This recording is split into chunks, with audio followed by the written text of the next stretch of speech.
The baby was halfway across the forbidden bedroom when the most feared man in Bellariva opened his eyes.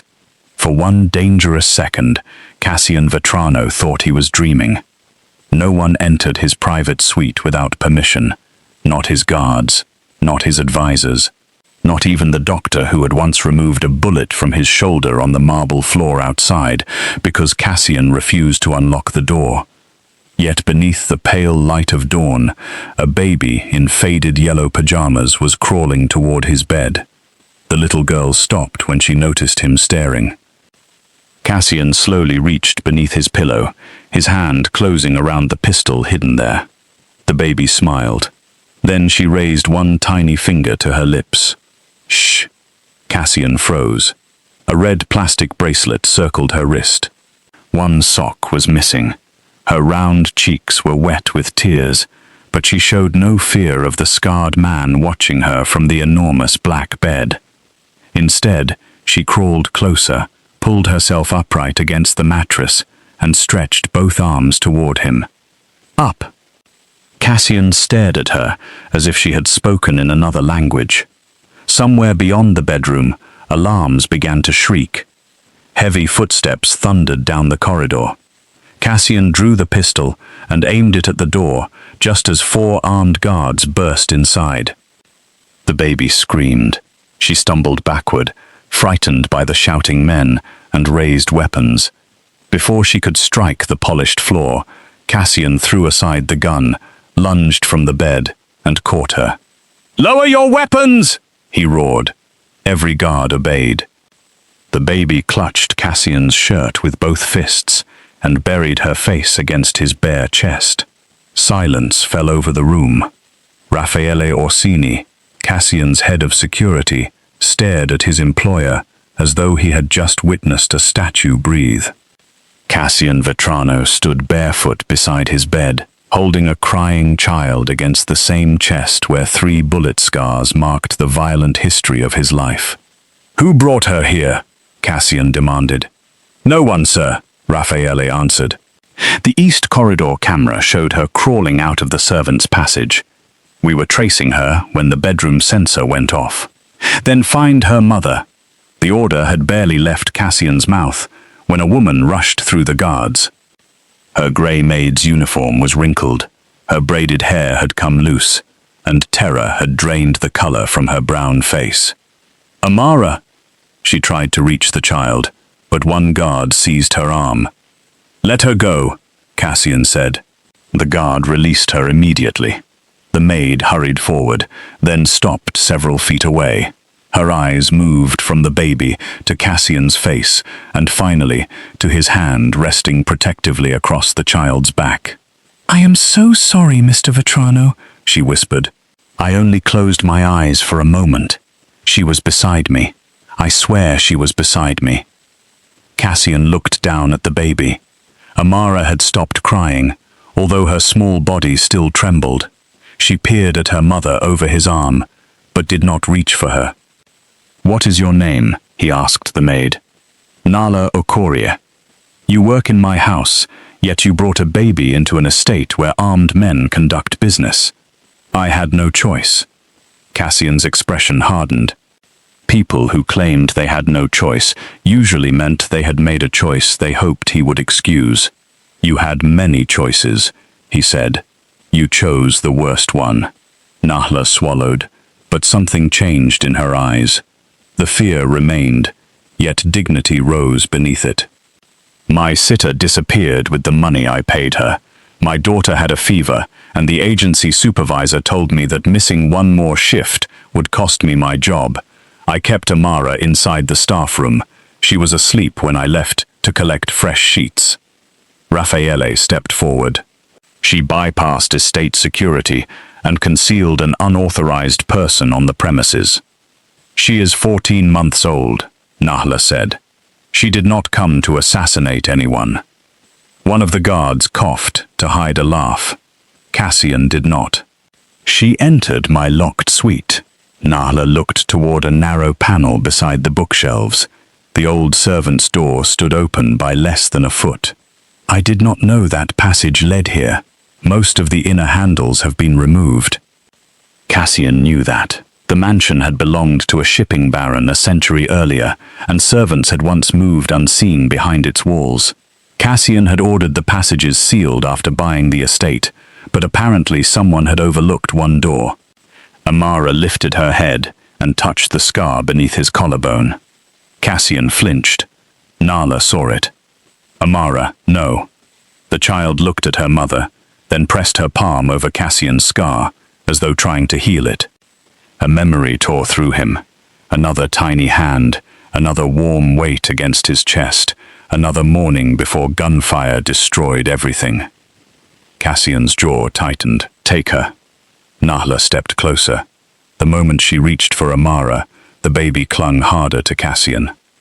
No, Amara protested. Every man in the room stared. Nahla's face filled with embarrassment. She does this when she is frightened. Please give her to me. Cassian attempted to separate the baby's fingers from his shirt. Amara's lower lip trembled. Then she whispered one word. Papa. The room became deathly still. Cassian stopped breathing. Nahla's eyes widened. She calls every man that. She does not understand what it means. But Cassian understood it too well. His younger brother, Matteo, had called him Papa when they were children, because Cassian had raised him after their father disappeared. Matteo had been 7 years old when he died in Cassian's arms. Since that night, Cassian had forbidden children from entering the estate. He had closed the nursery his mother once maintained for the grandchildren she expected to have. He had ended relationships the moment women spoke about family. He had built an empire so disciplined that enemies compared it to a machine. Now a maid's baby had crawled through his walls, climbed into his arms, and spoken the one word capable of reopening a grave inside him. Cassian turned to Raffaele. Dismiss the staff from the east wing. Nahla's face fell. Sir, please, punish me, not the others. I wasn't speaking about you. Cassian looked at the child's flushed cheeks, then placed his palm against her forehead. She has a fever. I know. I was going to take her to the clinic after my shift. You are not taking her to a clinic. Nahla's fear sharpened. What do you mean? Cassian carried Amara toward the door. Bring the car. Raffaele stared at him. Which car? The armored one. Where are we going? To St. Aurelia Children's Hospital. Nahla rushed after him. I cannot afford St. Aurelia. Cassian did not slow down. I didn't ask what you could afford. 20 minutes later, the director of Bellariva's most exclusive private hospital was standing in the emergency entrance, wearing his suit jacket over his pajamas. Doctors hurried Amara into an examination room. Nahla followed until a nurse stopped her to complete registration forms.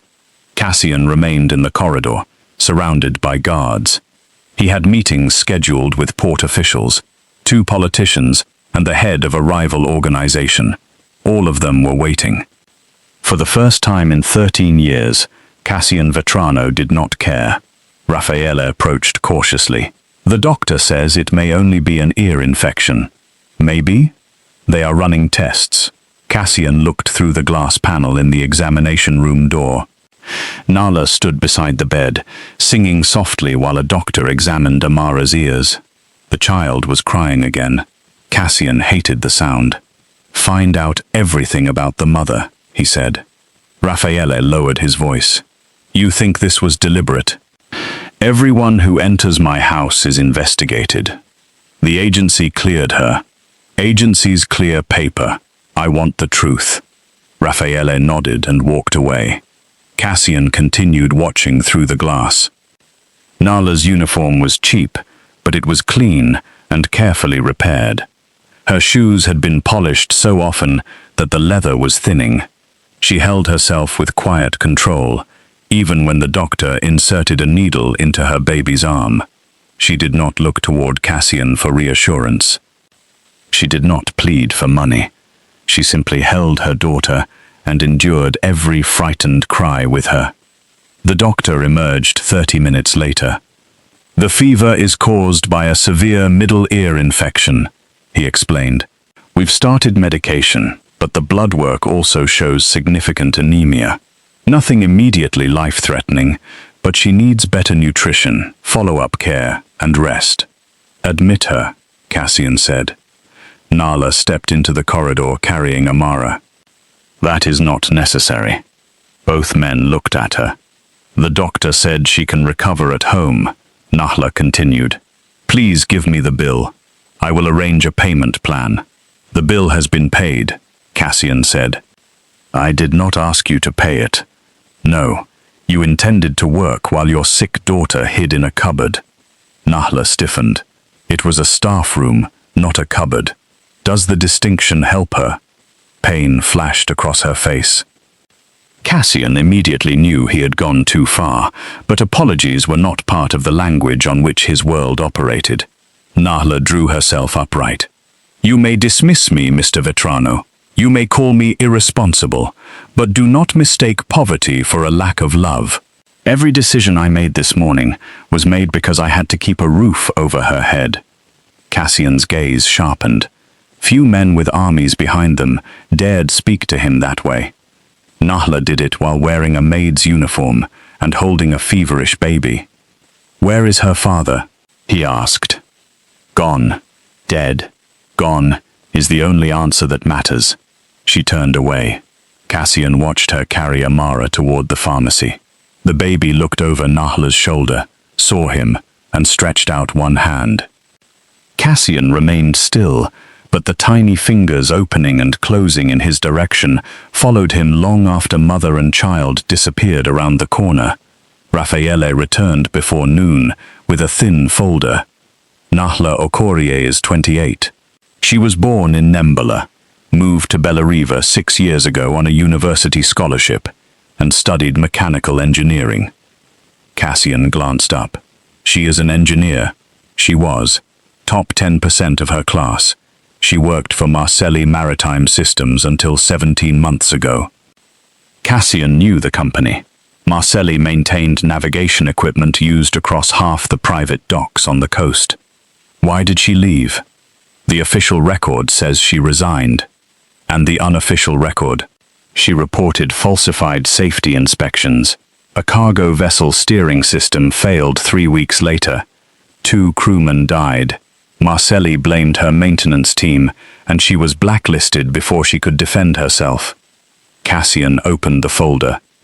There was a photograph of Nahla wearing blue overalls beside a ship's control panel. She looked younger, hopeful and certain of her place in the world. The child's father, Dario Marcelli. Cassian's eyes lifted. Raffaele nodded grimly. The owner's son. The information changed everything. The Marcelli family had spent years attempting to weaken Cassian's control of Bellariva's eastern port. Dario was vain, reckless and protected by his father's money. Does Dario acknowledge the baby? No. According to hospital records, he was listed as the emergency contact at birth, then removed himself after demanding a paternity test. The test confirmed he was the father. He never paid support. Cassian closed the folder. So Nahla exposed his family's fraud, and they destroyed her career. It appears so. Why did the agency send her to my house? That is the troubling part. Her placement was specifically requested by Elio Marcelli. Cassian's expression went cold. Raffaele continued. The supervisor claims an anonymous donor paid the agency to put Nahla on the Vetrano assignment. Someone wanted her inside your estate. Does she know? I doubt it, but someone may be using her. Cassian looked down the corridor. The hospital room was quiet now. Amara slept on Nahla's chest, while her mother sat in a chair beside the window. Cassian had built his power by assuming that innocence was often camouflage. Yet when Nahla had challenged him, there had been anger in her voice, not deception. Move them to a private suite, he ordered. Double security outside it. Raffaele hesitated. For how long? Until I know why the Marcellis placed her in my home. Nahla did not appreciate the private suite. She stepped into the corridor 10 minutes later and found Cassian on a phone call near the elevators. You had us moved. Cassian ended the call. Yes. I told the nurses I wanted to leave. They disagreed. They said you instructed them to disagree. They are excellent listeners. This is not funny. I wasn't joking. Nahla lowered her voice. My daughter and I are not your prisoners. No, at present, you are the bait in a trap you did not know existed. The anger faded from her face. Cassian handed her the folder. She read the agency supervisor's statement twice. I don't understand. Elio Marcelli arranged your employment at my estate. That is impossible. Do you believe I falsified it? She looked up. I believe powerful men falsify whatever benefits them. It was not an accusation directed only at him. It came from experience. Then you understand why you cannot leave unprotected. I have spent 17 months unprotected. And this morning your daughter found an unsecured route into my bedroom. If she could enter, someone else could have followed. Nahla's grip tightened around the folder. Why would Elio care where I work? That is what I intend to discover. And until then, you and Amara will return to the estate. No. Cassian's eyebrows rose. Nahla stepped closer, ignoring the guards watching them. You can frighten hospital directors, politicians, and half this city. But you cannot order me to take my daughter into the center of a war between your family and the Marcellis. You brought her into my house before you knew there was a war, and now I know better. Cassian studied her. You have no job, because the agency dismissed you this morning. Your apartment landlord has issued a final eviction notice. Dario knows where you live, and someone connected to his father placed you inside my estate for a reason. Humiliation burned in her eyes. You investigated me. I investigate threats. I am not a threat. I haven't decided what you are. Nahla looked toward Amara's room. Cassian's voice softened slightly. My estate is the safest place in Bellariva. You will have your own rooms. You will not work as a maid, and no one will take your daughter from you. Her gaze snapped back to his. Why would anyone take her? Cassian had not meant to reveal that possibility yet. He held her eyes. Because Dario filed a petition for emergency custody yesterday. For a moment, Nahla did not move. Then all the air seemed to leave her body. He has never held her, she whispered. He did not even visit when she was born. The petition claims you are homeless, mentally unstable, and exposing the child to dangerous criminals. I had an apartment until his father convinced every engineering firm in the city not to hire me. The truth is not always what wins in court. I know. Her voice broke on those two words. Cassian looked at the woman who had challenged him without trembling, now fighting tears because a man who had abandoned his child had discovered a new way to punish her. Come to the estate, he said. Let me stop him. Nahla wiped her cheek. And what will you want in return? The question should not have offended him. In his world, nothing was free. Still, it did. Nothing. No powerful man gives something for nothing. Cassian looked through the glass at Amara. She crawled into my bedroom, he said. I am correcting the security failure. Nahla almost smiled. It was the weakest excuse either of them had ever heard. She returned to the estate that evening. Cassian placed her in a guest apartment on the western side, far from the staff quarters and close enough to the security command center that Raffaele objected only once. Amara recovered quickly. Within 3 days, she had learned that the tall man in dark suits appeared every morning at exactly 7 and drank coffee on the terrace. She began waiting for him. The first morning, Cassian found her standing behind the glass door, both palms pressed against it. "Papa," she announced. Nahla nearly dropped the bowl she was carrying. "I am trying to teach her your name," she said. Cassian entered. What does she call Raffaele? Raf. And the cook? Cookie. Then she is capable of accuracy. Nahla gave him an exhausted look. She is a baby, not one of your employees. Amara waddled toward him. Cassian bent stiffly and lifted her. By the fourth morning, he no longer looked stiff. By the seventh, a high chair had appeared beside his seat at the breakfast table. No one admitted ordering it. Nahla was not fooled. She watched Cassian tear toast into tiny pieces because Amara refused to eat unless the pieces were precisely the same size. The feared Mafia boss measured them with a butter knife while conducting a phone call about 3 missing shipping containers. "No violence," he said into the phone. "Find the driver first." Amara slapped the table. Cassian looked at the uneven piece of toast in his hand, corrected it, and placed it on her tray. Nahla tried not to laugh. His eyes moved to hers. "Something amusing?" "Nothing. You were smiling. I have been told that people sometimes do that." Cassian ended the call. For one brief moment, the corner of his mouth shifted. It was not quite a smile, but Nahla saw how much effort it cost him not to give her one. The court hearing was scheduled for the following Monday. Cassian assigned his family attorney, Mireia Solano, to represent Nahla. Mireia was a silver-haired woman with the calm voice of someone who had ruined many dangerous men without raising it. "Dario does not want custody," she explained. "He wants control.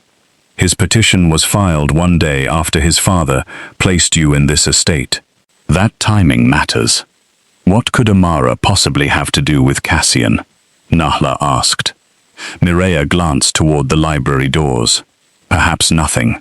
Perhaps they expected you to become desperate enough to steal for them." "I would never do that.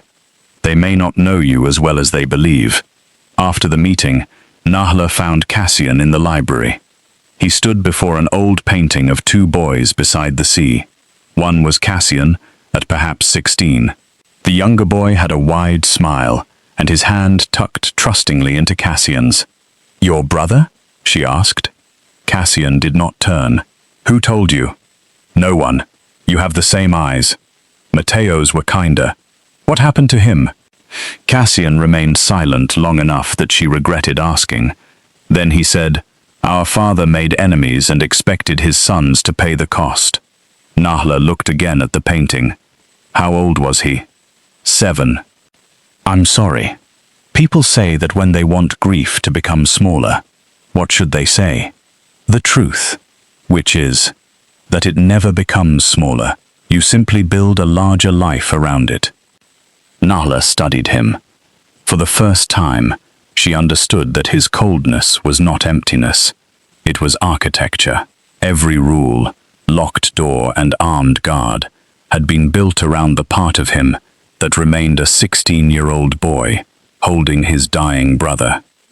"Is that why you do not allow children here?" Cassian finally faced her. "I allowed one. She did not give you much choice." "No, she seems to have inherited that from you." Nahla smiled despite herself. Cassian reached into his pocket and handed her a small brass piece. It was a new lock mechanism. "The servants' passage will be sealed tomorrow." Something unexpected tightened in her chest. The door Amara had used to enter his life would disappear. "That is probably wise," she said. Cassian's gaze held hers. "Probably." Neither of them looked away. A crash sounded from the corridor. Cassian moved first. He drew his weapon and stepped in front of Nahla before the second sound came, a baby's delighted squeal. They rushed outside. Amara sat in the middle of a fallen pile of decorative cushions. Raffaele stood over her, looking personally insulted. "She climbed the sofa," he said. Amara held out a cushion tassel like a trophy. Cassian lowered the pistol. Nahla began laughing. It burst out of her with such relief that she had to lean against the wall. Raffaele's wounded expression made it worse. Even Cassian laughed then. The sound was brief and rusty, as if it had been locked away for years. Everyone in the corridor went quiet. Cassian's expression closed immediately. But Amara laughed back at him.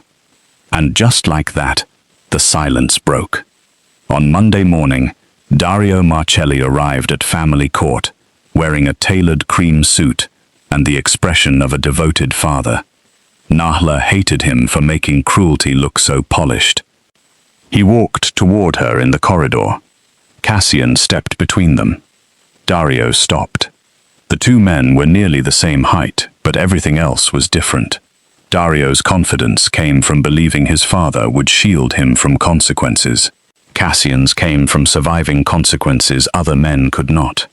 "You've become predictable, Vetrano," Dario said. "Show you something broken, and suddenly you think it belongs to you." Cassian's voice remained quiet. "Nahla is not broken, and she belongs to herself." The answer startled both Nahla and Dario. Dario's smile tightened. She used to believe that before life taught her otherwise. Nahla moved around Cassian. "No, you taught me that a coward with money can delay the truth. You never managed to change it." Dario's face hardened. "You should have accepted the apartment I offered. You offered it on the condition that I withdraw my report about your company. You should have thought about our daughter. I did. That is why I refused." A court officer opened the doors. During the hearing, Dario's attorney presented photographs of Nahla's modest apartment, copies of her eviction notices, and testimony from the Maid agency supervisor claiming Nahla had endangered Amara by taking her into a criminal's home. Then Mireia stood. She produced the confirmed paternity test, records of Dario's refusal to pay support, messages in which he called Amara an inconvenience, and financial documents proving Elio Marcelli had paid the agency supervisor. The judge's expression changed. Dario leaned toward his lawyer, whispering furiously. Mireia was not finished. She called Cassian to the witness stand. The courtroom stirred as he took the oath. "Mr. Vetrano," Mireia asked, "why did you bring Ms. Okori and her daughter into your residence?" "Because they were under threat." "Did Ms. Okori ask you for money?" "No." "Did she offer you information about the Marcelli family in exchange for protection?" "No." "Has she ever stolen from you?" "No." Dario's attorney rose for cross-examination. "Mr. Vetrano, is it true that you lead an organized criminal family?" Nahla's stomach tightened. Cassian sat without moving. "It is true that your client has called me that whenever he wanted attention." A few people laughed. The attorney frowned. "Have you ever been arrested?" "Yes." "For violent offenses?" "I have never been convicted of one." "That was not my question." "No," Cassian said. "It was an attempt to disguise an accusation as a question." The judge warned both men. The attorney approached the witness stand. "Would you consider your estate a suitable environment for an infant?" Cassian's gaze moved to Amara, who sat in Nahla's arms at the back of the courtroom. "No," he said. Nahla stared at him. Dario smiled. Mireia looked alarmed. Cassian continued. "It was not suitable when she arrived." The attorney paused. "What changed?" "I did." The courtroom became silent. Cassian's voice never wavered.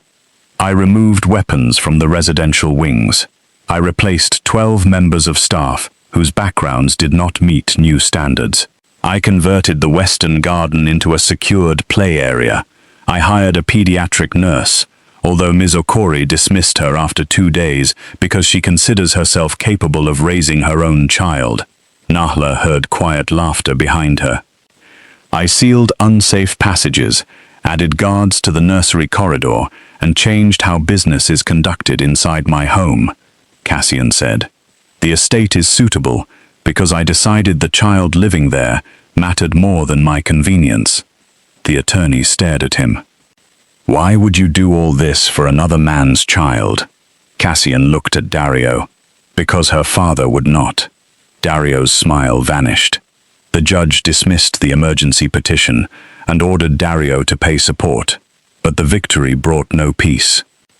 As they left the courthouse, a photographer shouted a question from behind the barriers. "Mr. Vetrano, is the maid your lover?" Another called. "Did she give you Marcelli company secrets?" Nahla stopped. The word maid struck harder than it should have, not because she was ashamed of honest work, but because the reporters used it to make her sound small, purchasable, and grateful for the attention of a powerful man. Cassian put himself between her and the cameras. "Do not answer," he said. A black car carried them back to the estate. Nahla sat beside Amara, while Cassian faced them from the opposite seat. "You knew reporters would be there," she said. "I expected them. You did not warn me. I wanted you focused on the hearing. You decided what I could handle. I decided what was useful." She looked out the window. "That is the same language Dario used." The comparison struck its target. Cassian's expression turned cold, but the anger was directed inward. "Nahla, I am grateful for what you did in court, but protection without honesty is another kind of cage." Cassian said nothing for the rest of the drive. That evening, Nahla returned to the apartment and found an envelope beneath her door. Inside was a photograph of Cassian's private study taken through the servants' passage. On the back, someone had written, "Bring us the black ledger, or the court will receive proof that Vetrano bought your testimony." A second photograph showed Amara asleep in the estate garden. Nahla's hands began to shake. She hurried to the door, then stopped. If she gave the message to Cassian, he would lock down the estate. He might move Amara somewhere without telling her. He would call it protection. But keeping the threat secret would give the Marcellis exactly what they wanted. She went to the security office instead. Raffaele read the note. His expression became grim. "Who delivered it? I do not know. The corridor cameras. That is why I came to you. I want to see them before Cassian does." Raffaele studied her. "He will not like that." I did not ask whether he would. For the next hour, Nahla examined security recordings with Raffaele. Her engineering training made her notice what the guards had missed. At 5:42 that evening, the camera outside her apartment skipped 11 seconds. Not static, not signal loss. A loop. "Someone inside the estate has access to your network," she said. Raffaele's jaw tightened. "Only 6 people have that access. Then one of those 6 is working for Marcelli." Cassian entered behind them. "Which 6? Nahla turned. His eyes fell to the threatening note on the desk. The room seemed to lose several degrees of warmth. "You should have brought this directly to me. I brought it to the man responsible for security. You brought my enemy's threat to one of 6 suspects." Raffaele looked offended. "You cannot possibly think. I think what survival requires." Nahla stepped between them. "Raffaele did not send it. You have known him for 1 week. I know he checked the garden photograph before he read the demand. A guilty man would care first about whether the threat was effective. He cared whether Amara had been watched." Cassian looked at Raffaele. His head of security said nothing. After a moment, Cassian took the photograph. "The black ledger is a record of payments my father made to officials, police commanders, and rival families. It disappeared after his death." "Then why do the Marcellis think you have it?" Nahla asked. "Because they assume I killed him to obtain it." "Did you?" Raffaele inhaled sharply. Cassian met her eyes. "No." Nahla believed him. That frightened her more than doubt would have. "The photograph of your study was taken from the passage," she said. "The same one Amara used." Cassian turned toward Raffaele. "It was supposed to be sealed." It was. "Then inspect every wall." The search uncovered a concealed room between the library and Cassian's suite. Inside were old surveillance wires, copies of shipping manifests, and a child's wooden box coated with dust. Cassian recognized it instantly. It had belonged to Matteo. His hands were unsteady when he opened it. There was no ledger inside. Only a toy boat, a silver compass, and a cassette recorder. Raffaele found batteries while Nahla cleaned the tape. When they pressed play, a man's voice filled the room. Cassian's father. "If you are hearing this, then I have failed to keep my sons out of the war I created." Cassian went completely still. The recording described secret payments, smuggling routes, and a planned alliance with Elio Marcelli. Then came the truth Cassian had spent 13 years refusing to imagine. Elio had ordered the attack that killed Matteo. Cassian's father had known the attack was coming. Instead of warning his sons, he had used them as bait while moving the Black Ledger to a safer location. The tape ended with coordinates and 4 words. Where Matteo first sailed. Cassian walked out without speaking. Nahla found him hours later beside the swimming pool, standing in darkness. "You should not be outside alone," he said. "Neither should you. I am not alone. There are guards. That is not what I meant." He looked toward the water. "My father knew." Nahla waited. Nahla waited. "He knew men were coming to our summer house. He sent Matteo and me there anyway, because he believed the attackers would follow us while he escaped with his records." "He sacrificed you." "Yes." The word contained no emotion. That made it worse. Cassian's reflection trembled across the water. "I spent 13 years believing I failed my brother. I thought if I had checked the road or noticed the second car, I could have saved him. You were 16. I was responsible for him. You loved him. That is not the same as being responsible for every terrible choice adults made around you." Cassian looked at her. "You say that as though you believe it. I am trying to." "For yourself?" Nahla nodded. "I keep thinking that if I had chosen a different sitter, if I had found another job, if I had not brought Amara into the estate. She crawled into my bedroom because someone left a hidden door accessible. That was not your failure. And Matteo's death was not yours." The words settled between them. Cassian stepped closer. "I frightened you in the car. You angered me. There is a difference." "Yes, fear makes me want to run. Anger makes me want to stay until you understand why you are wrong." His mouth almost curved. "I have noticed." He lifted one hand, then stopped before touching her face. Nahla closed the distance herself. His fingertips rested against her cheek. The man who could order an entire room into silence touched her, as though asking a question he did not know how to speak. She answered by placing her hand over his. A guard hurried onto the terrace. "Sir, the nursery alarm has been triggered." They ran. The nursery was empty. The window stood open, its security sensor neatly removed. On the floor lay Amara's yellow sock.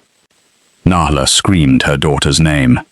Cassian picked up the sock and turned to Raffaele. "Seal the city. Every gate, dock, and private runway connected to the Vetrano organization closed within minutes." Cars poured from the estate. Raffaele's men dragged the 6 people with network access into the security hall. 5 denied everything. The 6th never arrived. Livia Santoro, Cassian's household administrator, had disappeared. Nahla stared at Livia's empty chair. The older woman had welcomed her into the estate. She had brought soup when Amara was sick. She had ordered the mysterious high chair. "She loved Amara," Nahla whispered. Cassian's face was carved from fury. "Love is a word traitors use when they want forgiveness. No, something is wrong. The evidence says she disabled the cameras. The evidence also said I resigned from Marcelli Maritime." Cassian looked at her. Nahla continued. "If Livia wanted to hurt Amara, she had easier opportunities. She carried her through the garden yesterday." Raffaele's phone rang. He answered, listened, and handed it to Cassian. Elio Marcelli's voice came through the speaker. "Bring the tape and the coordinates to Pier 41. Come alone, or the child goes into the sea where your brother died." Nahla seized the edge of the table. Cassian's eyes became terrifyingly calm. "Let me hear her." A baby cried in the background. Then Livia shouted, "It's a trap, don't!" The call ended with the sound of a blow. Nahla closed her eyes. "She did not betray us." "No," Cassian said. "She tried to protect Amara."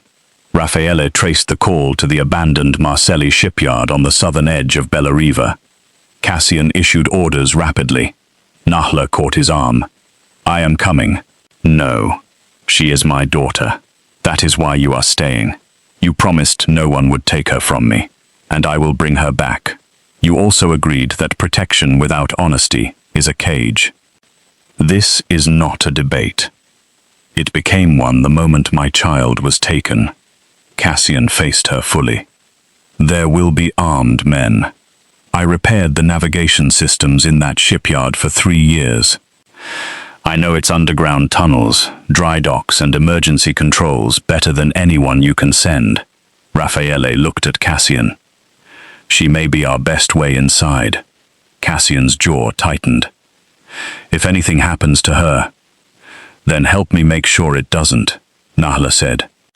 If you have followed Nahla from the morning she believed losing her job was the worst thing that could happen, subscribe now, because the choice she was about to make would determine whether she recovered her daughter or lost both Amara and Cassian before sunrise. Pier 41 looked abandoned from the road. Rust covered the warehouse doors. Broken cranes stood against the night sky, and rain swept across the empty loading yard.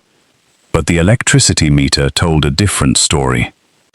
Nahla crouched beside a service panel 2 streets away, while Cassian and Raffaele watched. "They restarted the old backup grid," she said. "The main building, dry dock and flood pumps are drawing power." "Can you shut it down?" Cassian asked. "Yes, but total darkness will frighten Amara, and it will tell them we are here." "Then what can you do?" Nahla removed 2 wires and crossed them. "Make the system lie." Inside the shipyard, lights began failing in irregular sections. First the eastern warehouse, then the loading cranes, then half the exterior yard. The pattern looked like an aging electrical system collapsing in the rain. Guards emerged to inspect the generators.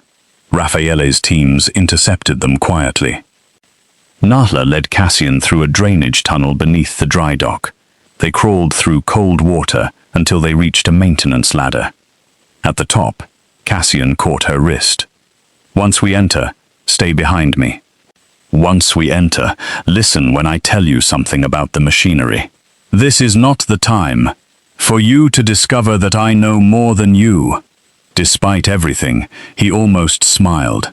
"Fine." They climbed into the pump room. Through a dirty window, Nahla saw Elio Marcelli standing on a suspended control platform over the empty dry dock. Dario was beside him. Livia sat tied to a chair. Amara was strapped into Dario's arms, crying and reaching toward Livia. Nahla's knees nearly gave way. Cassian steadied her. "She is alive," he whispered. "For now." A radio crackled on Elio's belt. One of the exterior guards failed to report. Elio looked toward the warehouse doors. "They know," Nahla said. "We have minutes." Cassian examined the platform. "The direct stairs are exposed. There is another way." She pointed to a steel maintenance bridge folded vertically against the wall. "That bridge can cross the dry dock, but the hydraulic control is on the platform. Can it be activated from here?" "Not normally." Cassian understood her expression. "But I designed the emergency override." He stared at her. "Marcelli erased my name from the plans," she said. "He did not erase my work." Nahla opened a corroded control box and began reconnecting wires. Cassian watched the door. Voices echoed in the corridor. "Hurry! You are making me nervous." "Nahla, I am joking. This is a terrible time to become funny. It may be my last opportunity." Cassian turned sharply. "Do not say that." She looked at him. Rainwater dripped from his hair. His weapon was in his hand, but the fear in his eyes had nothing to do with the approaching guards. "If we get out of this," he said, "I am going to tell you something." "Tell me now." "No."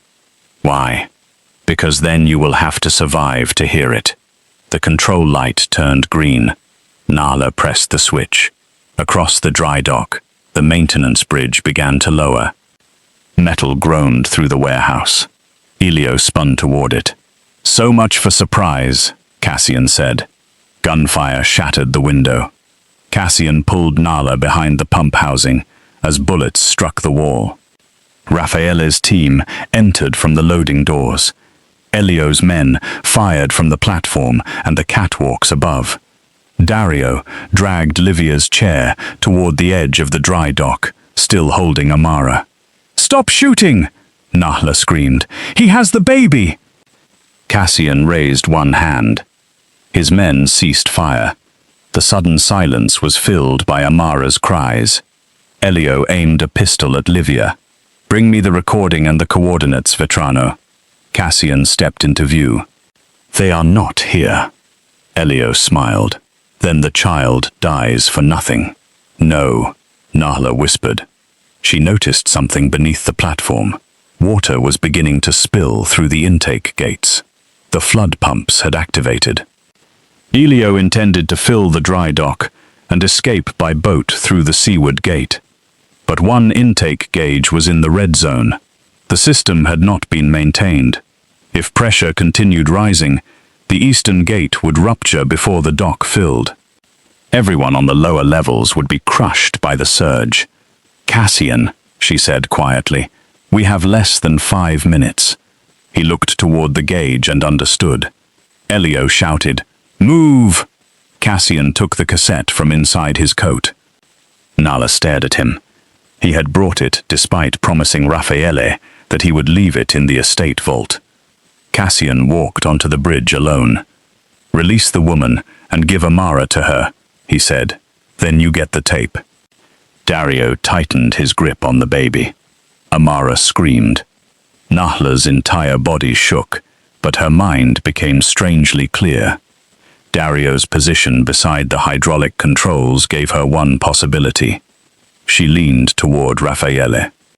"When the bridge reaches the platform, I need you to shoot the red valve above Dario." "What will that do?"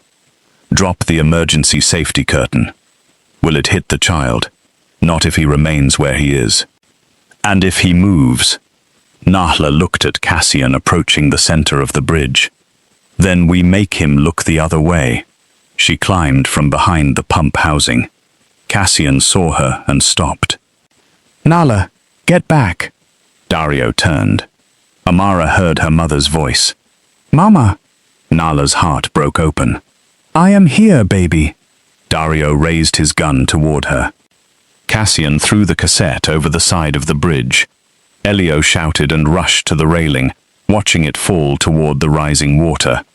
At the same instant, Raffaele fired. The bullet struck the red valve. A steel fire curtain crashed between Elio and Dario. Dario recoiled, releasing one arm from Amara. Livia drove both feet into his knee. He stumbled. Cassian sprinted across the bridge. Dario pointed his weapon at Livia, but Cassian struck him before he could fire. The gun skidded across the platform. Nahla ran onto the bridge. Behind the steel curtain, Elio fired blindly. Bullets punched through the metal.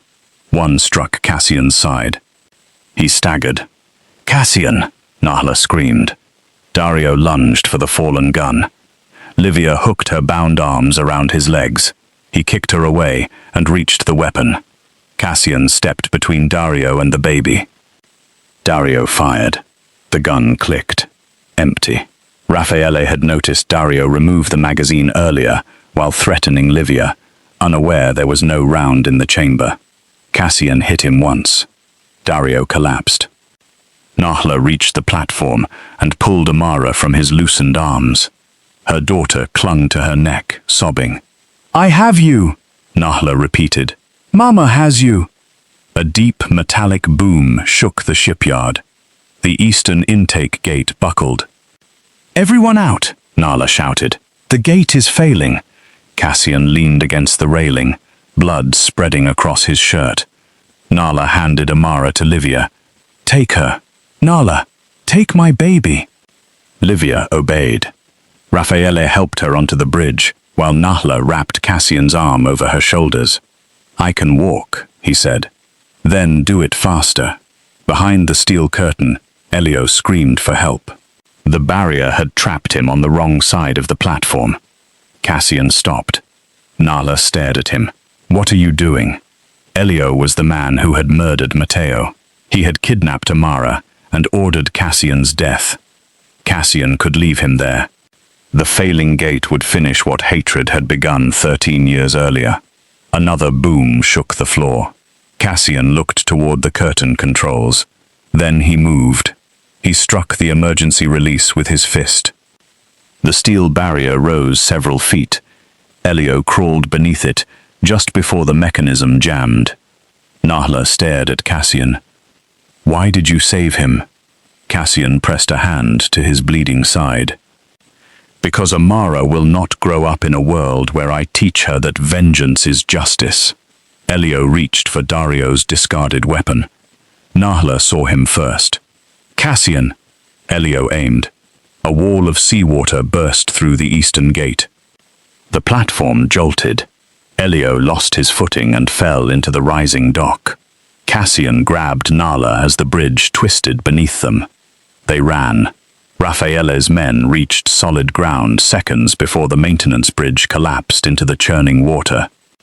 Elio was pulled from the dock by police officers arriving through the northern entrance. He survived with a broken arm. It was not mercy he received after that. It was justice. The cassette recovered from the water was damaged but not destroyed. Combined with shipping records hidden at the coordinates near Matteo's childhood sailing cove, it exposed decades of bribery, murder, and sabotage. Elio Marcelli was charged with ordering the attack that killed Matteo, falsifying maritime inspections, kidnapping Amara, and attempting to murder Cassian. Dario faced charges for kidnapping, conspiracy, and fraud. The agency supervisor accepted a plea agreement and testified that Elio had placed Nala inside the Vetrano estate, hoping she would be desperate enough to steal the Black Ledger. When she failed to do so, they had manufactured the custody case to force her cooperation. Livia survived with a fractured wrist and refused every suggestion that she retire. "I leave this family alone for one evening," she complained, "and you destroy an entire shipyard." Cassian, pale from blood loss, looked at her from his hospital bed. "Nala destroyed it." "I prevented an explosion," Nala said. "You flooded 40 million crowns worth of equipment." "You are welcome." Livia smiled. Amara sat on Cassian's bed, examining the bandage around his side. When she tried to peel it off, 3 adults stopped her at once. "No," Cassian said. Amara frowned. Then she kissed the bandage. Cassian closed his eyes. Nala saw the emotion he tried to hide. She lifted Amara away and placed her in Livia's arms. "Would you take her for a walk?" Livia's smile became knowing. "Of course." When they were alone, Nala sat beside Cassian. "You said you would tell me something if we survived. I was hoping blood loss might make you forget. It did not." Cassian looked toward the window. "I am not an easy man. That is not new information. I have spent most of my life believing control could prevent loss. It cannot. It only ensures that fear makes every decision before love has an opportunity." Nahla waited. "I do not know how to be part of a family," he continued. "I know how to protect one. I know how to provide for one. But staying open to people when I know they can be taken from me." His voice faded. Nahla touched his hand. "You do not have to know everything before you begin." Cassian looked at her. "I love your daughter. She loves you. I know. She has questionable judgment." Nahla laughed softly. His fingers tightened around hers. "And I am falling in love with her mother." The words were not polished. They were better because they were true. Nahla's eyes filled with tears. You investigated me, ordered me around, hid information, and brought a cassette into a hostage exchange, after promising you would not. Yes. You are terrible at this. Yes. And I cannot promise to accept the life you led before we met. I do not want you to. She studied him. What do you want? A chance to build a different one. Nahla leaned forward and kissed him. It was not the kiss of a woman rescued by a powerful man. It was the answer of a woman who had seen his darkness, challenged it, and watched him choose something better when revenge was within his reach. When she drew back, Cassian's eyes remained closed. Was that a chance? He asked. It was an interview. For what position? We will discuss that after you stop losing blood. 3 weeks later, Nahla returned to Marseille Maritime Systems. Not as an employee. The company had been placed under temporary administration after Elio's arrest, and investigators needed an engineer who understood both its systems and its fraudulent records. Nahla agreed on one condition: the families of the 2 crewmen killed in the steering failure would receive the compensation they had been denied. Her testimony helped convict the executives who had falsified the inspections. Cassian offered to buy the company for her. She refused. You cannot solve everything by purchasing it, she told him. I have solved many things that way. I want to build something of my own.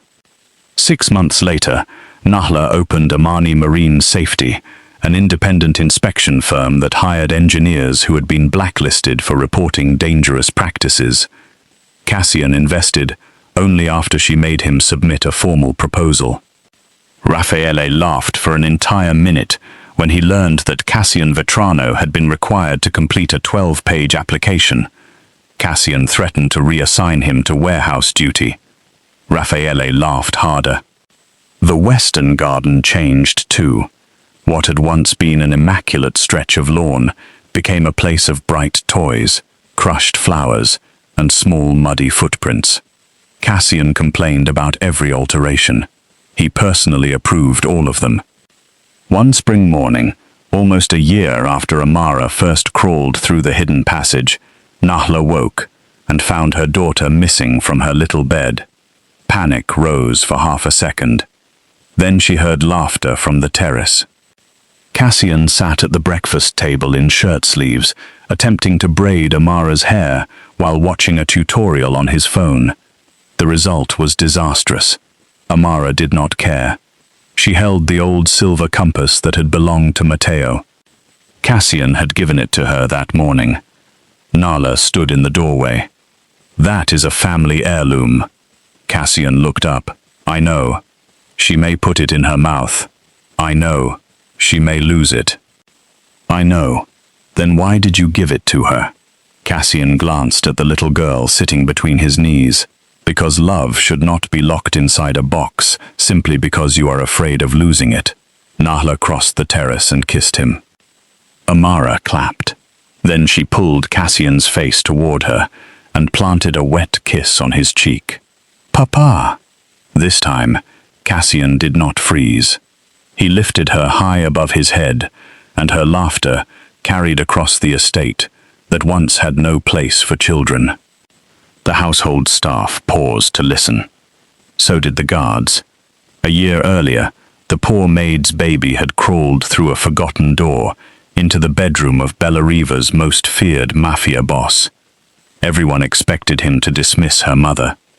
Some expected punishment. No one expected him to carry the sick child to a hospital, transform his fortress into a home, surrender his revenge and risk his life to bring her back. But the most unthinkable thing Cassian Vetrano did was not facing armed men for Amara.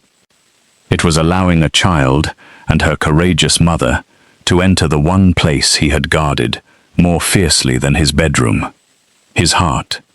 And once he opened that door, he never sealed it again. If this story touched you, subscribe for more unforgettable stories. And tell us in the comments, which moment affected you most? Amara calling Cassian Papa, his testimony in court, Nahla using her engineering skills to rescue her daughter, or Cassian saving the man responsible for his brother's death.